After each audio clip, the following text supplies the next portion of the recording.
غزالیہ دورہ نے میرے والد گرامی نے کہا تھا کہ اے اہل سنت، اگر تم متحد ہو جاؤ تو پاکستان کو کسی دوسرے اتحاد کی ضرورت نہیں ہے۔ اگر تم متحد ہو جاؤ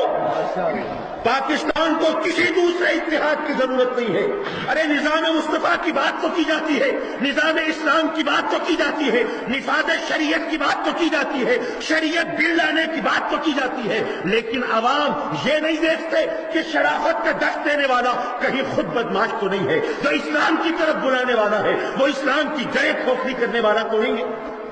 لوگ یہ نہیں دیکھتے۔ اب جب ایسی قیادت سامنے ہوگی جن کے قول اور فعل میں تضاد نہیں ہوگا، جو خود مجسم شریعت کی تصویر ہوں گے اور چلتے پھرتے قرآن کی صورت میں ہمارے سامنے ہوں گے، جب وہ ہمیں نظام مصطفیٰ کی طرف بلائیں گے، جب وہ ہمیں نظام قرآن کی طرف بلائیں گے، جب وہ نفاذ شریعت کی طرف بلائیں گے، تو ہم اس یقین کے ساتھ جائیں گے کہ اس راہ میں اٹھا ہوا ہر قدم ہمیں منزل مقصود سے قریب کر رہا ہے۔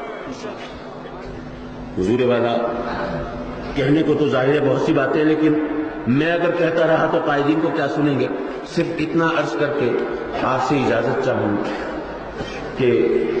کہیں تارے دامن گل ملے، کہیں تارے دامن گل ملے تو یہ مان لیں کہ چمن کھلے، کہیں تارے دامن گل ملے تو یہ مان لیں کہ چمن کھلے، کہ نشان فصل بہار کا سر شاخ سار کوئی تو ہو،